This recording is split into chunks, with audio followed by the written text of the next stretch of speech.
Tu hoa nghiêm áo chỉ, vọng tận hoàng nguyên quán. Thời gian ngày 23 tháng 7 năm 2009. Người giảng Lão Pháp Sư Tịnh Không. Địa điểm Cao Hùng, Đài Loan.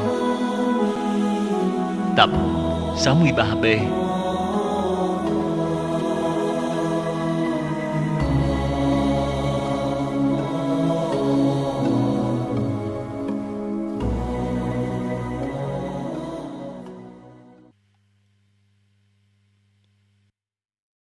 Người xưa Trung Quốc nói tu dưỡng.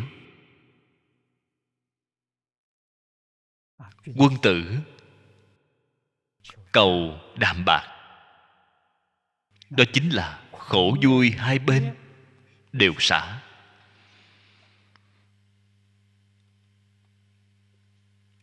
Nhà đạo đặc biệt chú trọng loại tu này. Không chỉ đạm bạc danh lợi, tất cả thọ dụng thảy đều là cầu đạm bạc.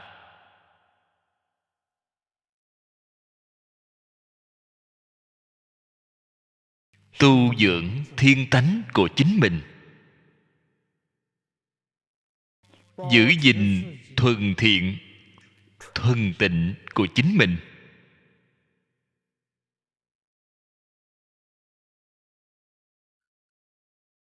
Ở trong Phật Pháp rất giống tu hành của Tiểu Thừa, chú trọng tự lợi.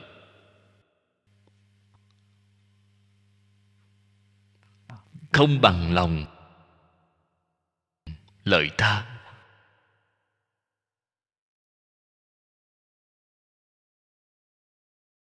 Không giống như Đại Thừa.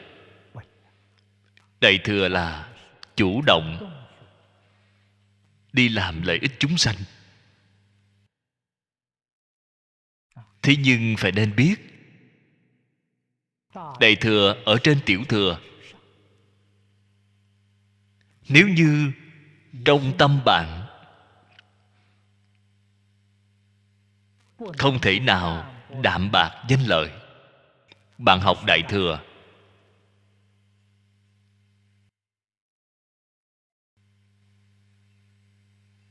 bạn học được khẳng định có sai lệch. Không những không thể lợi他, cũng không thể tự lợi. Vậy thì bạn sai rồi. Cho nên Thế Tôn dạy người, trước học Tiểu Thừa, sau học Đại Thừa, có đạo lý. Trước tiên buông xả triệt để. Thất tình ngũ dục thấy đều buông xả. Sau đó bạn mới có năng lực, có đức hạnh, có sức định, có trí tuệ.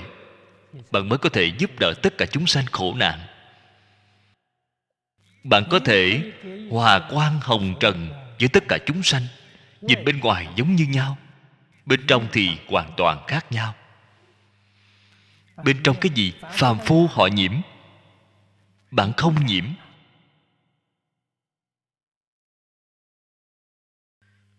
Bạn vĩnh viễn giữ gìn thanh tịnh bình đẳng giác, không một chút nhiễm trước, gọi là Đại Thừa Bồ Tát. Cùng đồng ở chung với tất cả chúng sanh nơi hồng trần. Có tổn hại gì đối với bạn hay không? Một chút tổn hại cũng không có. Vì sao vậy? Bạn vĩnh viễn trụ ở nơi phàm sở hữu tướng, giai thị hư vọng. Người như vậy mới có thể học Đại Thừa. Bồ Tát phổ độ chúng sanh.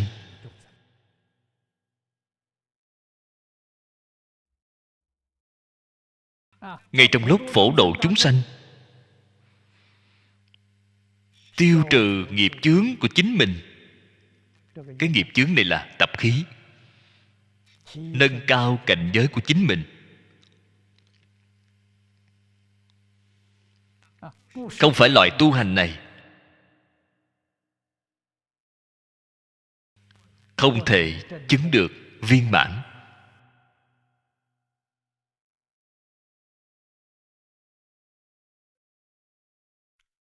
Kinh Hoa Nghiêm sau cùng trong 53 tham đã thị hiện chính là cái sự việc này.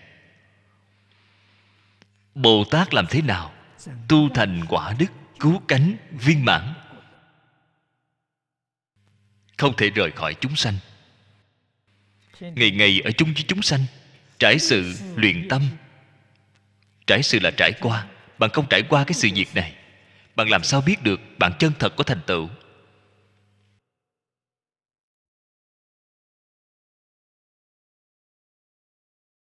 Khi trải sự luyện tâm biết được sự là giả,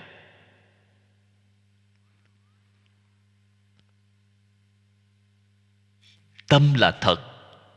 Đó không phải là vọng tâm, là luyện chân tâm. Chân tâm khởi tác dụng, không phải vọng tâm khởi tác dụng, họ mới có thể đạt đến cảnh giới cứu cánh viên mãn. Thông thường phàm phu chúng ta không thấy ra.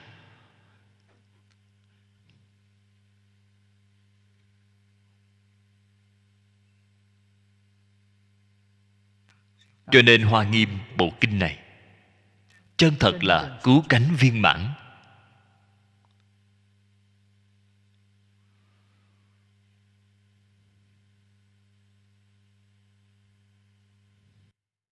Có lý luận của cứu cánh, có phương pháp chu viên, phía sau còn làm ra kiểu dáng cho chúng ta xem, biểu diễn.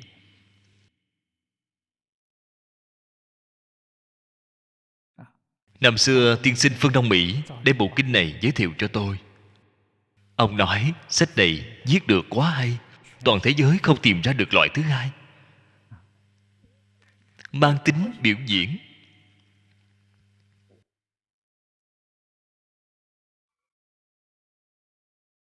Cho nên vì sao sau khi tôi học Phật, xem tứ thư, liền có cái cảm giác này.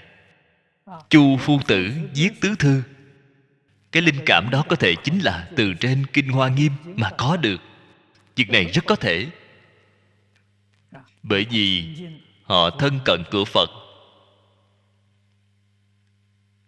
Những tổ sư đại đức này, bạn xem, biên tập tứ thư, Trung Dung là luân lý, Đại học là phương pháp, luận ngữ, Khổng phu tử làm thiền tài đồng tử biểu diễn, Mạnh tử là Mạnh phu tử cũng là thiền tài đồng tử biểu diễn, đem phương pháp lý luận của học Dung thực tiễn ngay trong cuộc sống thường ngày, làm ra cho chúng ta xem. Rất giống 53 tham.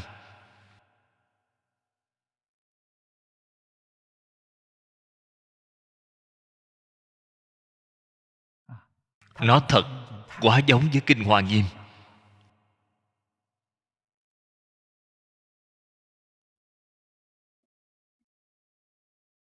Cho nên trở thành sách giáo khoa tốt nhất.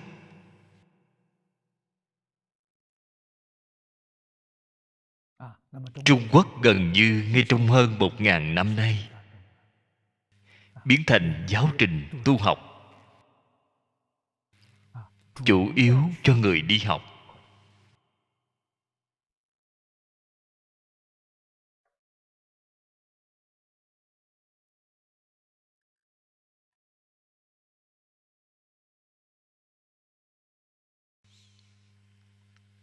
Phía sau Ngài dẫn kinh sách: cố kinh dân, bất đoạn lạc giả, tắc danh di khổ. Dĩ đoạn lạc cố, tắc vô hữu khổ. Vô khổ vô lạc, nải danh đại lạc. Thử tức niết bàn chi đại lạc giả. Lời nói này chúng ta rất không dễ hiểu. Thế gian loại vui này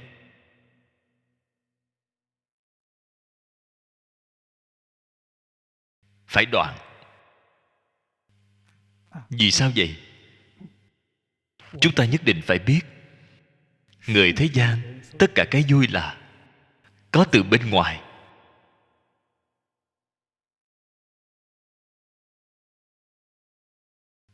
Chân lạc trong tự tánh. Trong luận ngữ, câu đầu tiên nói ra: học nhi thời tập chi, bất diệt duyệt hồ. Cái vui của thánh hiền, cái vui niết bàn từ đâu mà có? Là từ học tập mà có, là từ bên trong phát ra bên ngoài, không phải từ bên ngoài đến. Bên ngoài đến là gì? Bên ngoài đến là tác động. Thí dụ như hiện tại chích xì ke gây nghiện, họ tìm kích thích. Tại vì sao họ phải phục độc? Họ cho rằng đó là vui. Cái thứ đó có tác dụng phụ. Ngày nay người thế gian không hiểu được, tầm cầu cái vui bên ngoài. Đích thực giống như chích xì ke, giống như phục độc vậy. Sau cái vui, khổ liền đến. Cho nên vui là nhân của khổ. Chúng ta đem thế gian loại hưởng lạc này, vui của năm dục sáu trần, đem nó xả bỏ, cái khổ của bạn liền không còn.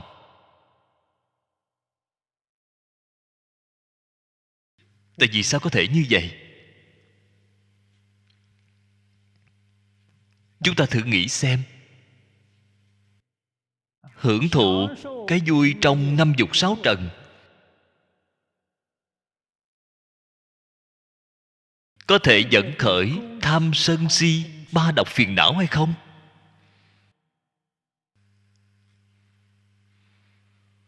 Nếu như trong lúc hưởng lạc sẽ dẫn khởi phiền não của tham sân si mạng, vậy thì đó không phải là chân lạc. Phiền não tham sân si mạng thì tạo nghiệp.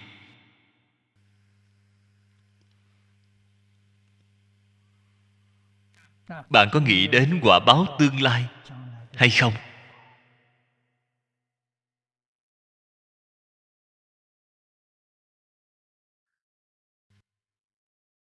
Những thí dụ này, những đại đức giảng kinh dạy học, tôi thường hay nghe họ vận dụng. Thí dụ vào ngay trong đời sống thực tế.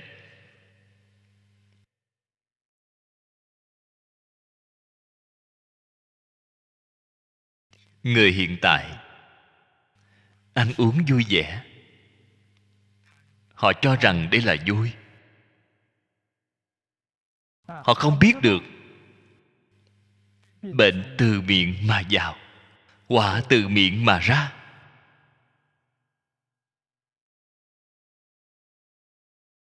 Đến khi tai nạn đến rồi, bệnh khổ đến rồi, hối hận không kịp. Vui của niết bàn, phàm phu không biết. Nói với phàm phu cũng nói không rõ ràng. Vì sao vậy? Họ từ trước đến giờ chưa cảm thụ được. Người chân thật có thể cảm thụ được đích thực không nhiều. Người nào được? Người thật làm, học tập giáo huấn của thánh hiền, người nỗ lực thực tiễn, họ có thể thể hội được.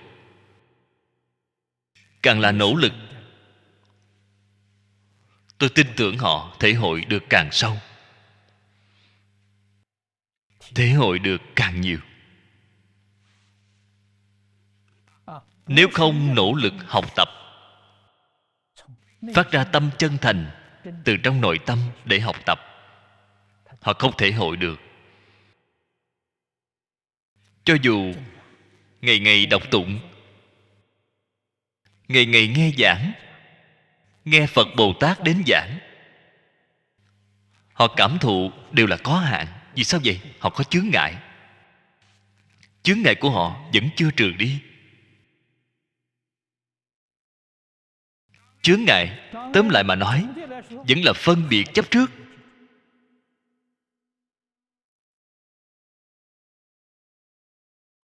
Phân biệt chấp trước trừ đi rồi, họ cảm nhận được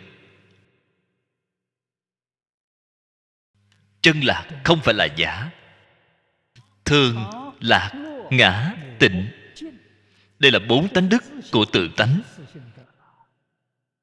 Cái lạc đó là gì? Cái lạc của Niết Bàn.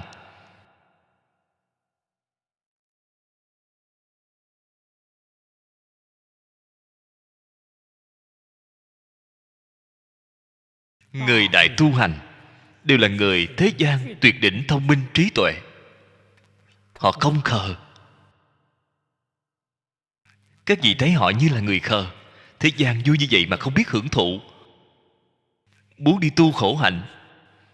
Bạn không biết được họ ở nơi đó có đại lạc. Những cái vui đó các vị có sánh thế nào cũng không thể sánh được. Bạn phải nên biết được bạn có thể giống y như họ. Bạn cũng đem hoang lạc thế gian toàn bộ xả hết. Trong đây có chân lạc.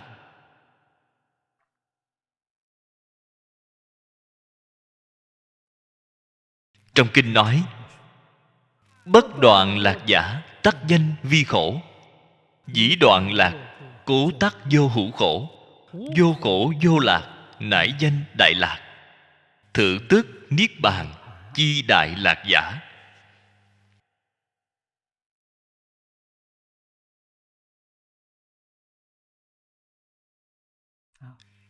Vô khổ vô lạc, đó gọi là đại lạc.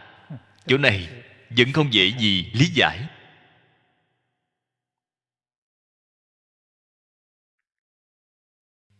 Chúng ta nêu một thí dụ rõ ràng.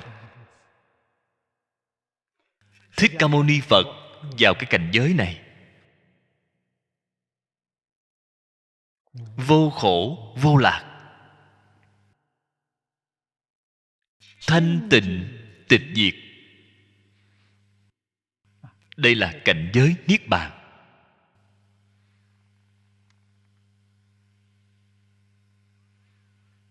Chính mình đích thực đối với tất cả cảnh duyên. Cảnh là hoàn cảnh vật chất, duyên là hoàn cảnh nhân sự. Đối diện với những thứ này, không khởi tâm, không động niệm, không phân biệt, không chấp trước.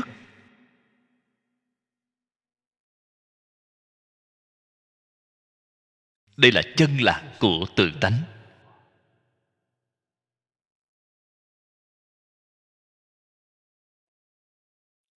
Có người đến thỉnh giáo với Ngài. Vấn đề vừa nêu ra, Ngài dùng trí tuệ tự tánh để giải đáp.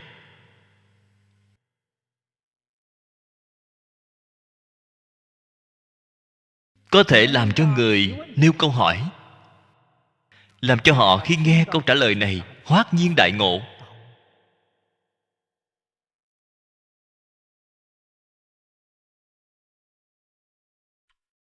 Cái hiện tượng của cái vui này liền bị bạn xem thấy rồi.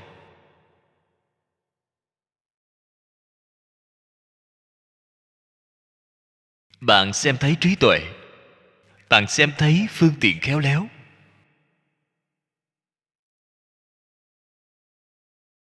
Bạn chân thật ở chỗ này xem thấy Ngài tự hành hóa tha, là viên mãn như vậy.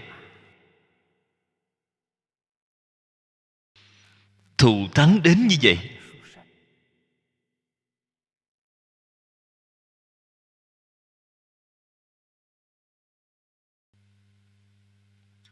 Từ chỗ nào mà ra? Từ trong tự tánh mà ra, không phải từ đến bên ngoài.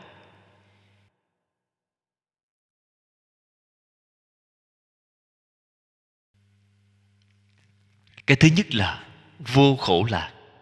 Cái này đều là có thứ lớp. Nói với chúng ta theo thứ lớp để học. Thứ hai, đại tịch tịnh lạc. Vị niết bàn chi tánh thị đại tịch tịnh.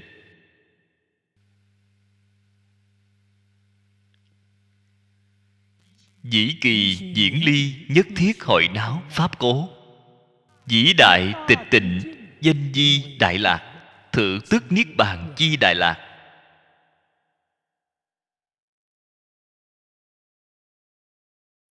Thanh tịnh tịch diệt.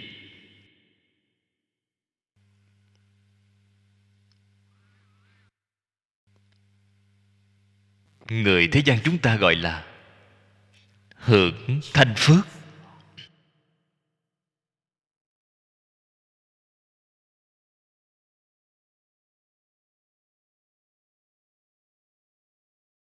Lạc ở trong tịch tịnh, chính là trong Đại Thừa Giáo thường nói thiền duyệt.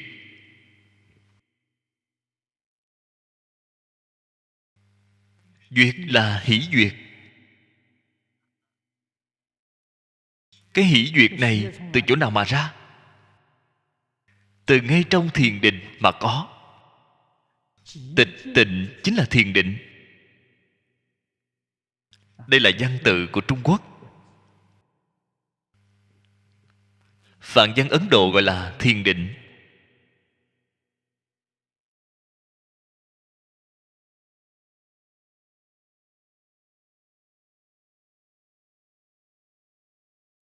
Thiền duyệt là lạc, là hoan hỷ, không phải từ bên ngoài đến. Trong ngạn ngữ Trung Quốc có câu: người gặp việc vui, tinh thần sảng khoái. Chúng ta biết được tứ thiền sắc giới trong 6 cõi. Thiên nhân trời sắc giới, họ không có ăn uống. 5 dục không có. Tài không cần đến. Sắc không cần đến. Không có. Danh không cần đến. Ăn cũng không cần. Ngủ cũng không cần. Họ không có ngủ nghỉ. Họ cũng không có ăn uống. Họ dùng cái gì để nuôi thân thể? Thiền duyệt.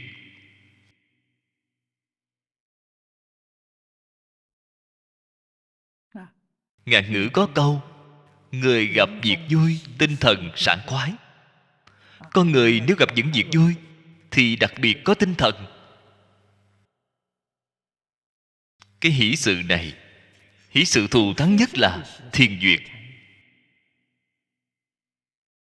Hoan hỷ trong thiền định. Loại dưỡng chất này không từ bên ngoài đến. Loại dưỡng chất này là từ trong tự tánh, giống như nước ngầm trào phúng ra vậy.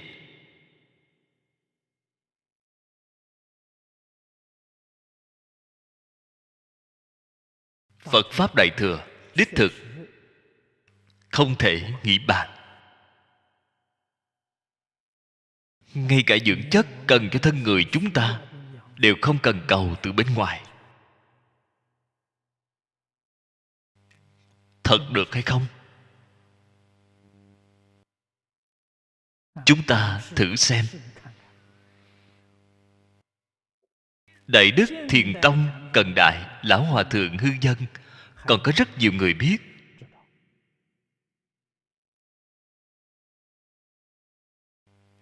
Người ở núi Cây Túc thì càng tường tận. Lão Hòa Thượng Ngài, thời gian Ngài ở nơi đó tương đối dài.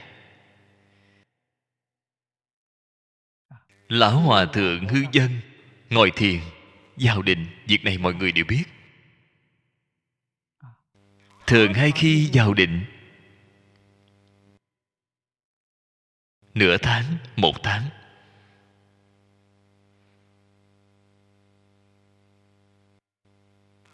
Trong thời gian dài như vậy, Ngài không có ăn uống, Ngài không có ăn thức ăn.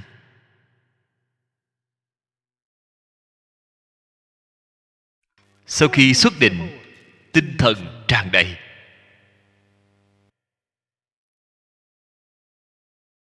Hơn nữa thường hay nói với mọi người, dường như tôi ngồi mới có một lát thì tôi xuất định rồi. Vừa hỏi người khác thì nửa tháng rồi, một tháng rồi. Ngài cho nên cảm thấy thời gian rất ngắn.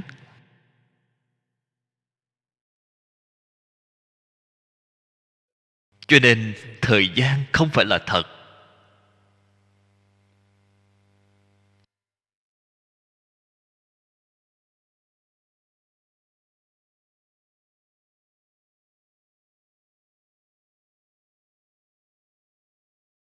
Ngài ở trong đình cảm giác thời gian khoảng một bữa cơm.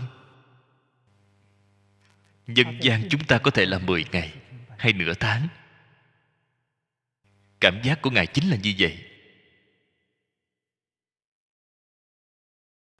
Từ cái chỗ này chúng ta có thể thể hội được thiền duyệt vi thực. Lời của nhà Phật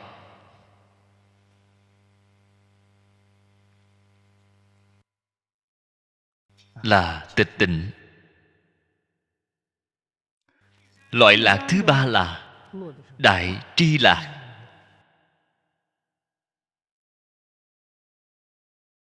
Vì chư Phật Như Lai hữu đại trí tuệ,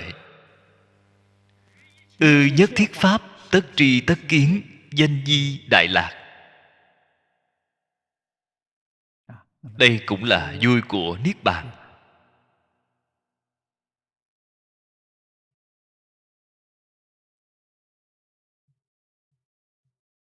Trí tuệ, đức năng, tướng hảo, không phải từ bên ngoài đến, toàn là trong tự tánh vốn sẵn đầy đủ. Trong Phật Pháp thường nói ẩn hiện. Khi không có duyên thì nó ẩn. Ẩn ở đâu? Ở trong tự tánh. Thế nhưng tự tánh không có bất cứ thứ gì. Tự tánh không phải tinh thần, cũng không phải vật chất. Cho nên hiện tượng tinh thần cùng hiện tượng vật chất ở trong tự tánh tìm không được. Thế nhưng có duyên, nó có thể sanh vạn pháp.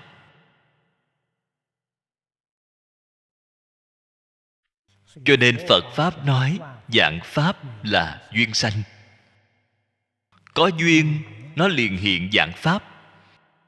Không có duyên nó liền không hiện. Không hiện không thể nói nó không có. Hiện rồi không thể nói nó có. Hiện ra tướng, tướng đều là huyễn tướng.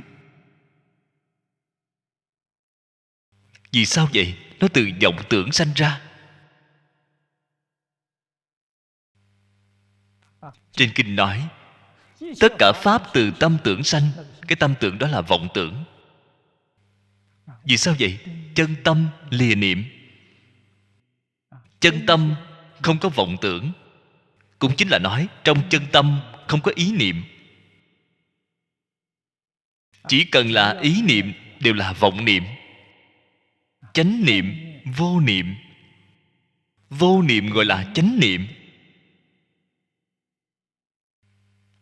Tất cả pháp từ vọng tưởng sanh.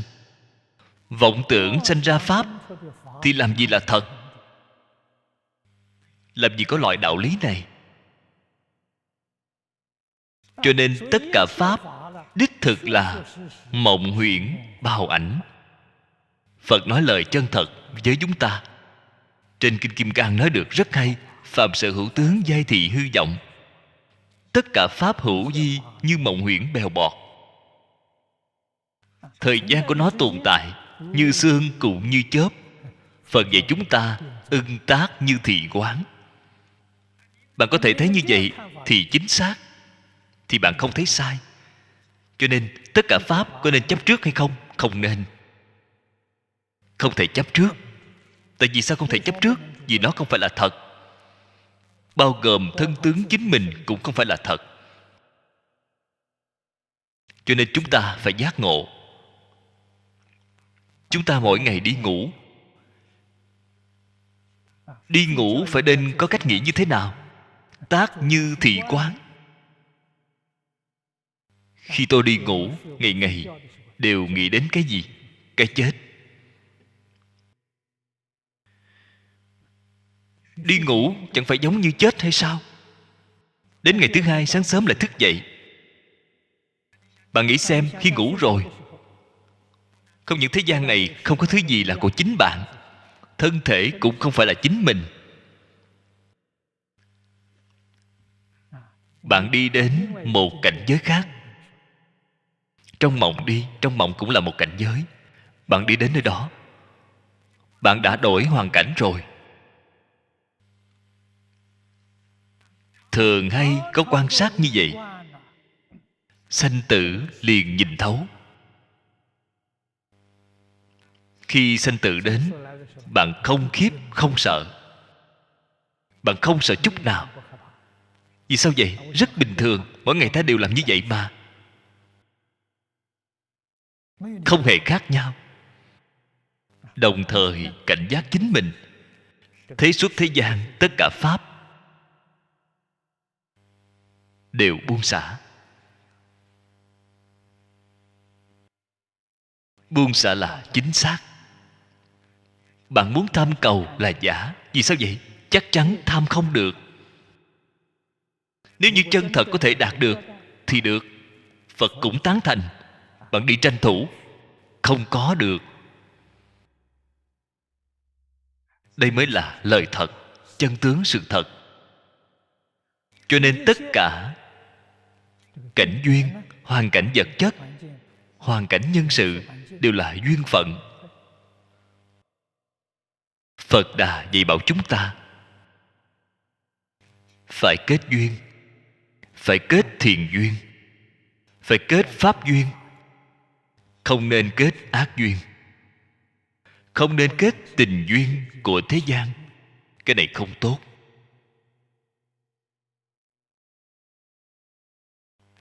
Kết pháp duyên, kết thiện duyên.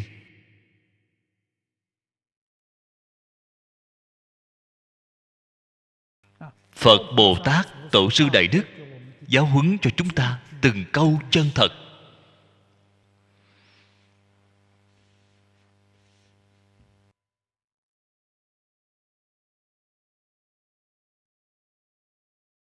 Chân thật tường tận, chân thật tin tưởng, bạn liền quay đầu. Hướng đến đâu để cầu? Hướng trong tự tánh mà cầu. Cho nên Phật Pháp gọi là nội học.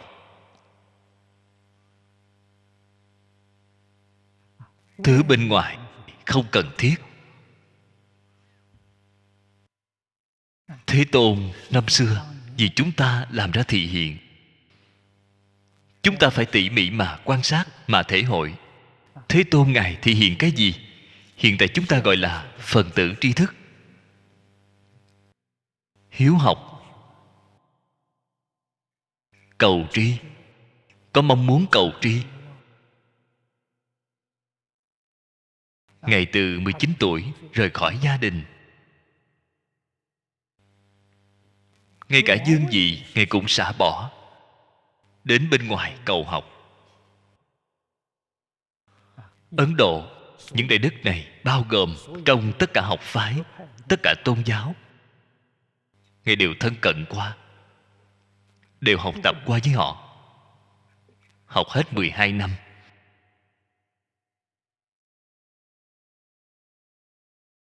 Thảy đều tham phỏng qua. Khi không còn nơi nào học nữa, thế nhưng vấn đề chưa giải quyết. 6 cõi thì làm rõ ràng rồi. Đương nhiên Ngài cũng học qua tứ thiền bát định. 6 cõi từ nơi nào mà ra? Tại vì sao có thể có 6 cõi? Ngoài 6 cõi ra còn có thế giới nào hay không? Đây đều là chúng ta thông thường. Một người hiếu học không tránh khỏi vấn đề này. Ba cái vấn đề này, vào lúc đó tôn giáo cùng học thuật đều không cách gì giải đáp. Trong tôn giáo,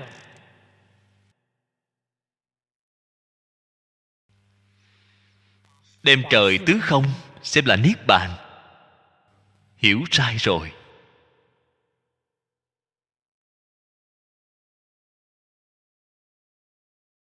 Đem phi tưởng phi tưởng xứ thiên cho là khởi nguồn của vũ trụ. Đây là hiểu lầm. Cho nên Thích Ca Mâu Ni Phật buông xả những thứ đã học 12 năm, buông xuống ở dưới cội Bồ Đề, vào thiền định sâu hơn.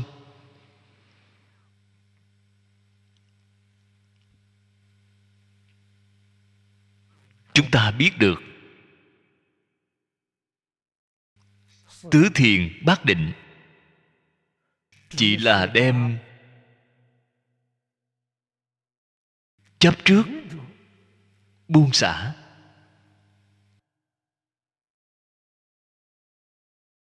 Công phu thiền định đem nó phục xuống. Phân biệt tạm thời buông xả. Khởi tâm động niệm cũng buông xả. Đây là chúng ta ở trong Phật Pháp Đại Thừa tường tận. Cho nên nó không phải là Pháp cứu cánh. Phật buông xả 12 năm đã học, vào thiền định sâu hơn là gì? Không chỉ buông xả chấp trước, buông xả phân biệt, ngay khởi tâm động niệm đều buông xả.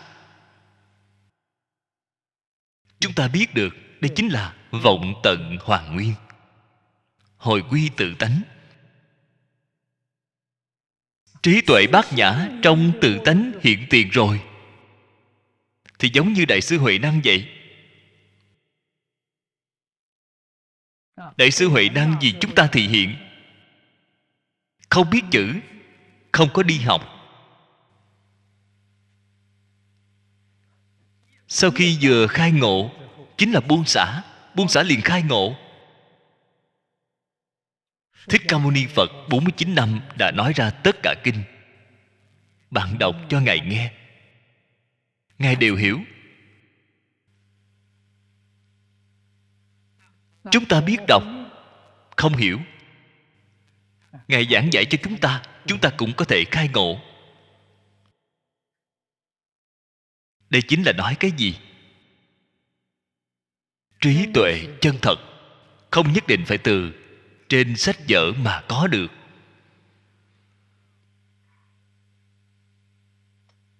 Sách vở là một pháp phương tiện.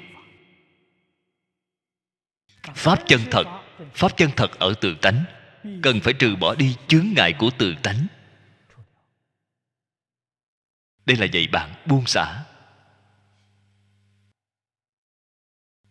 Cho nên buông xả chấp trước,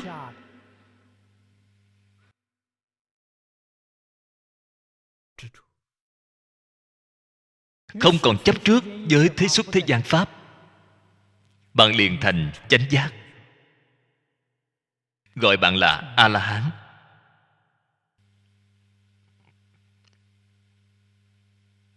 Thì sáu cõi không còn, bạn siêu diệt sáu cõi.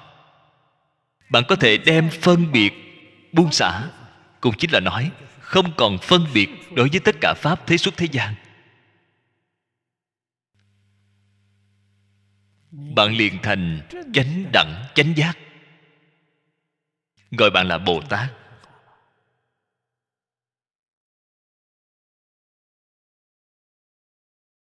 Nếu như bạn chân thật có thể làm đến được, không khởi tâm không động niệm đối với tất cả pháp thế xuất thế gian,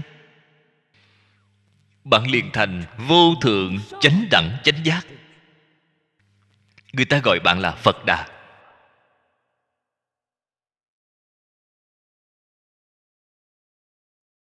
Giống như Đại sư Huệ Năng đã nói,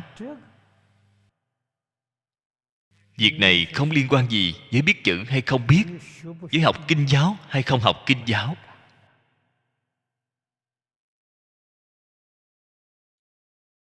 Chỗ này gọi là giáo ngoại biệt truyền. Phàm phu thành Phật ở trên lý luận mà nói là khoảng một niệm. Làm gì có thời gian. Chỉ cần bạn chịu buông xả. Cho nên tôi ngay đời này rất cảm tạ lão sư của tôi, Đại sư Chương Gia. Sự việc này năm xưa là Ngài đã dạy cho tôi. Nhìn thấu, buông xả. Thế nhưng thế nào vậy? Tôi không hiểu. Tôi đem ý nghĩa của Ngài thể hội được rất cạn. Không biết được trong đây có mật nghĩa. Thế nhưng thông qua 58 năm, tôi học Phật 58 năm rồi. 58 năm, mỗi năm không ngừng từ trong kinh giáo mà nâng lên cao. Hiện tại mới hiểu được rõ ràng, hiểu được tường tận. Đây gọi là giải ngộ. Hiểu rõ ràng, hiểu tường tận, tôi vẫn không thể vào được cảnh giới này. Nguyên nhân gì vậy? Chưa triệt để buông xả. Buông xả rất nhiều, chưa triệt để. Vẫn là chưa sạch sẽ. Hiện tại muốn làm công phu. Công phu hiện tại là phải triệt để buông xả.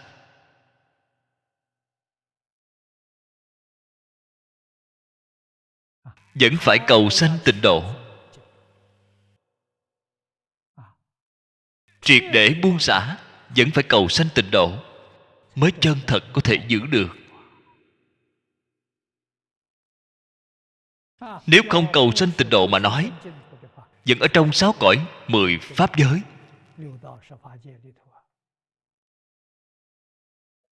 sợ chính mình không thể giữ được. Sanh đến thế giới cực lạc liền bảo toàn.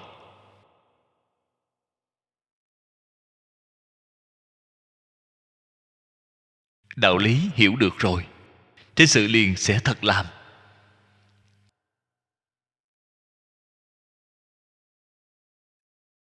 Điều sau cùng, bất hoại lạc.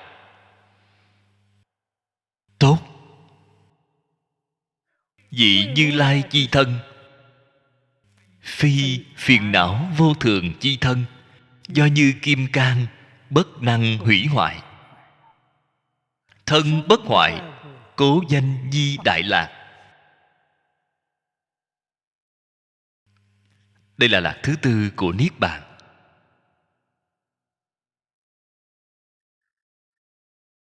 Cái gì gọi là thân kim cang bất hoại? Kim cang đó là thí dụ.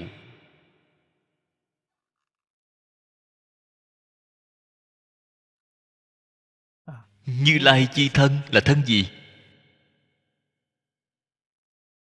Phiền não vô thường chi thân là thân nghiệp báo của chúng sanh 6 cõi. Người trong 6 cõi thầy đều là thân nghiệp báo.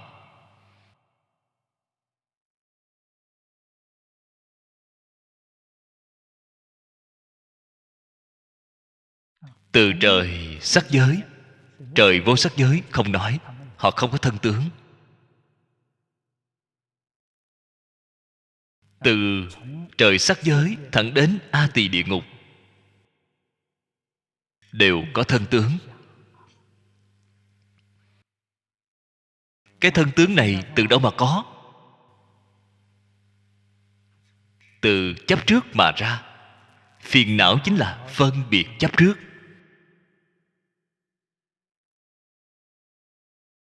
Vô thường, sát na sanh diệt.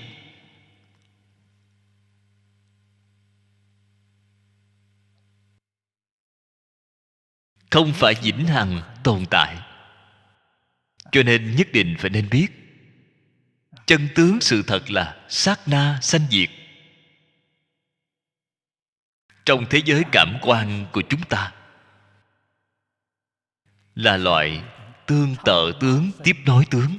Sát na sanh diệt, không phải chân thật tiếp nối. Tiếp nối tương tự. Vì sao vậy? Mỗi một niệm không như nhau.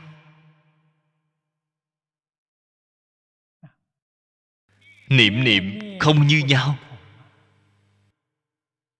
thế là tướng mà nó hiện ra, mỗi tướng không như nhau. Đích thực giống như chúng ta xem điện ảnh vậy, giống như tướng hiện ở trên màn bạc vậy. Tốc độ của màn bạc rất chậm. Một giây 24 lần sanh diệt, chính là 1 giây đồng hồ trên màn bạc.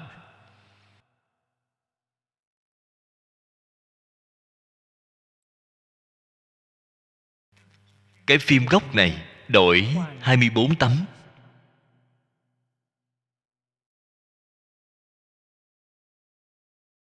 Phàm phu chúng ta, tốc độ của mắt thấy không nhanh như nó, cho rằng nó là chân thật, cho rằng nó là động. Kỳ thật thế nào? Mỗi tấm đều không động. Trong đèn chiếu chiếu ra từng tấm đều không động. Nó đổi được quá nhanh. Chúng ta cho rằng nó đang động. Không có tấm nào là động. Hiện tại Bồ Tát Di Lặc nói với chúng ta,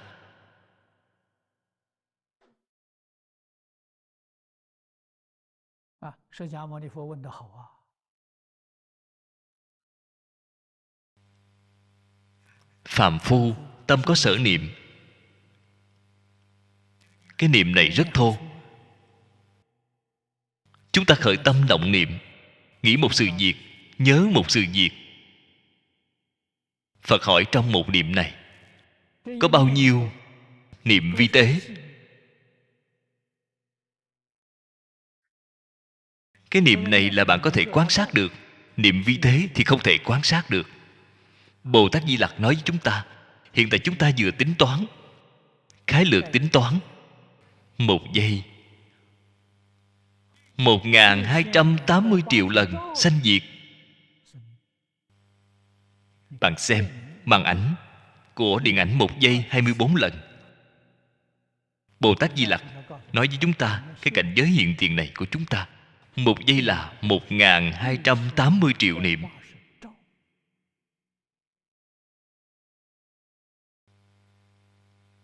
Bạn phải ghi nhớ, mỗi niệm đều không như nhau. Mỗi một niệm đều có một tướng phần, đều xuất hiện cảnh giới tướng. Cái cảnh giới tướng này tùy theo ý niệm sanh diệt. Ý niệm khởi lên, nó khởi. Ý niệm diệt, nó diệt. Cái ý niệm thứ hai lại khởi lên. Mỗi niệm không như nhau, cho nên cảnh giới tướng của nó cũng là mỗi niệm không như nhau. Cái chân tướng sự thật này phải hiểu được. Rất tốt đối với việc tu hành của chúng ta. Mỗi đều là độc lập, cho nên không thể chấp trước. Bồ Tát Di Lặc thì khuyến cáo chúng ta, Ngài nói ý niệm quá vi tế, không thể chấp trì. Chúng ta ở trong cái huyễn tướng này sanh khởi tâm chấp trước, ý niệm khống chế, ý niệm chiếm hữu thì sai rồi. Không nên vậy. Đó là gì vậy? Bạn sanh khởi cái ý niệm này thì tạo nghiệp. Giống như trên kinh Địa Tạng đã nói, chúng sanh Diêm Phù Đề khởi tâm động niệm, thấy đều là nghiệp, thấy đều là tội. Không khởi tâm, không động niệm là Phật. Cảnh giới Phật. Có khởi tâm động niệm, không có phân biệt chấp trước, cảnh giới Bồ Tát. Có khởi tâm động niệm, có phân biệt, có chấp trước là cảnh giới của A-la-hán. Ở trong cảnh giới có khởi tâm động niệm, phân biệt chấp trước, đó là phàm phu 6 cõi. Bạn xem, ở trên kinh điển Phật nói được rõ ràng như vậy, tường tận như vậy. Nếu chúng ta muốn siêu phàm nhập thánh, nếu muốn hồi phục tánh đức, trí tuệ đức năng, trong tánh đức ngay tướng hảo đều là viên mãn, không cần cầu bên ngoài. Bên ngoài chắc chắn là cầu không được. Việc này phải biết. Bên ngoài bạn cầu được, vẫn là bạn chính mình đang tạo nghiệp. Trong nghiệp báo có tác dụng phụ, trong nghiệp báo có vô lượng khổ.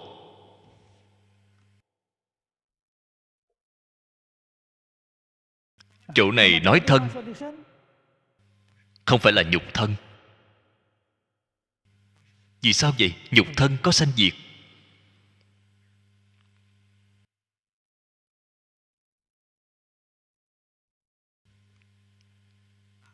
Đây là thân gì vậy?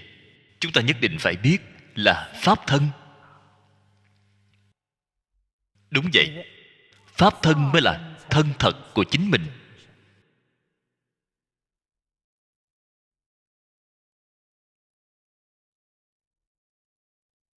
Pháp thân không có vọng tưởng phân biệt chấp trước.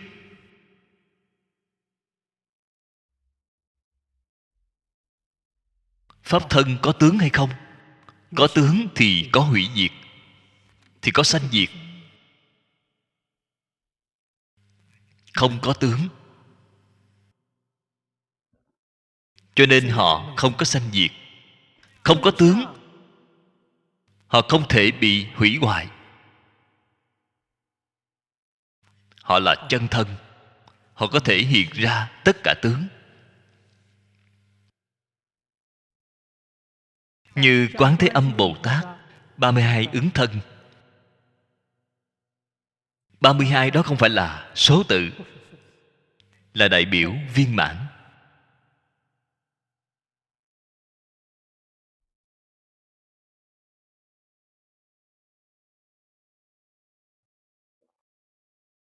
Đại viên mãn.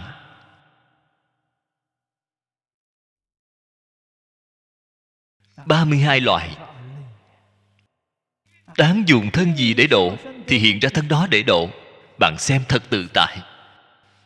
Bởi vì pháp thân vô tướng, Ngài có thể hiện tất cả tướng. Nếu như có tướng thì Ngài không thể hiện tướng. Có tướng là gì? Ngài có chấp trước, thì Ngài không thể hiện tướng. Ngài không có tướng, năng hiện tất cả tướng. Làm sao hiện? Tùy chúng sanh tâm ứng sở tri lượng. Trong tâm chúng sanh nghĩ tướng gì, Ngài liền cùng với họ khởi lên cảm ứng, tương thông, hiện ra tướng như thế đó. Cho nên chúng sanh sanh tâm hoan hỷ.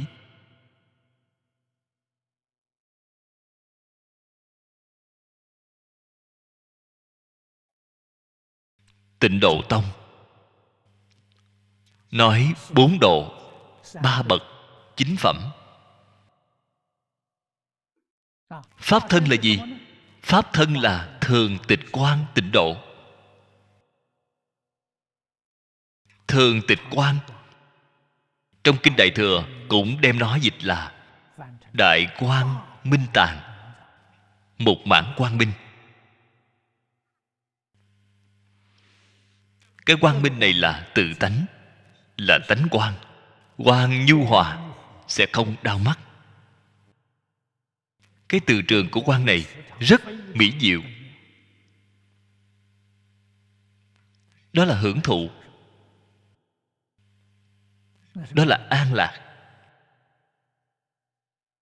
tràn đầy trí tuệ.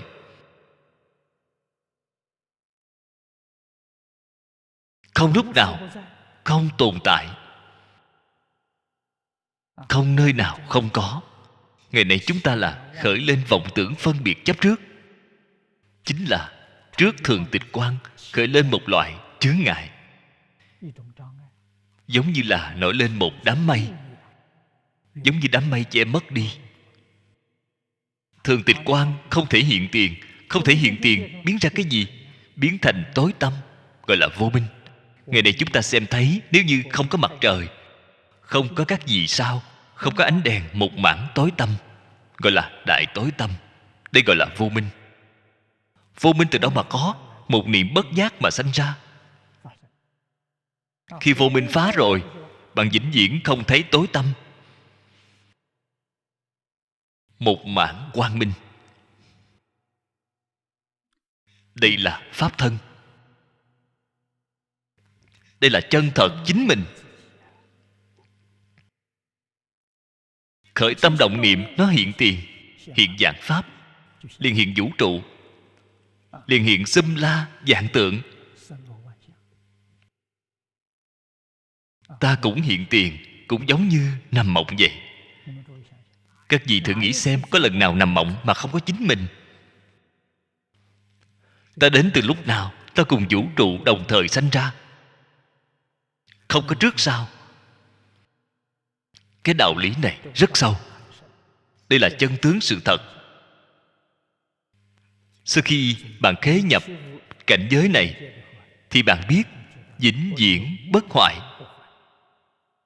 Bạn xem Ngài nói vô khổ, tịch tịnh, đại tri, bất hoại.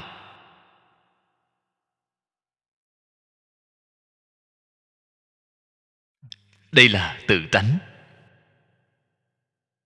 Đây là Thiền Tông nói, mặt mũi trước khi cha mẹ chưa sanh ra.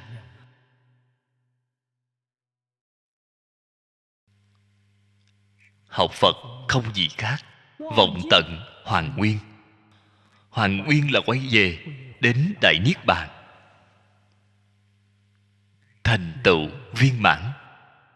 Quay về đến đại niết bàn, khởi tác dụng chân thật là không thể nghĩ bàn. Chúng sanh của 10 pháp giới, chúng sanh ở nơi nào có cầu thì bạn liền ứng ở nơi đó. Giống như Bồ Tát Quan Thế Âm vậy, ngàn nơi mong cầu, ngàn nơi ứng. Không chỉ ngàn nơi,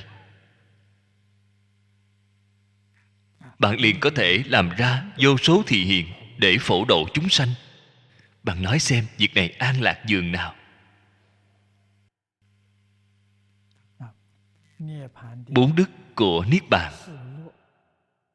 Chúng ta chỉ học đến chỗ này. A Di Đà Phật.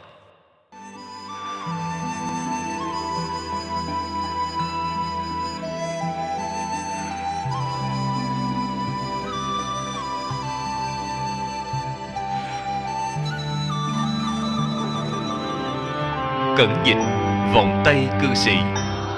Địa chỉ email vongtaicư sĩ@gmail.com.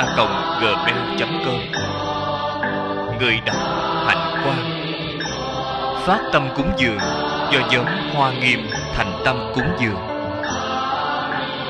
Nguyện cả thảy chúng sanh đều tín niệm Di Đà, đồng cầu sanh về nước Cực Lạc.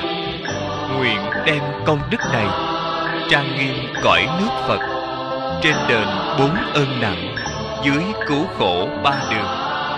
Nếu có ai thấy nghe, đều phát tâm Bồ Đề, hết một báo thân này, đồng sanh về nước Cực Lạc. Nam Mô A Di Đà Phật.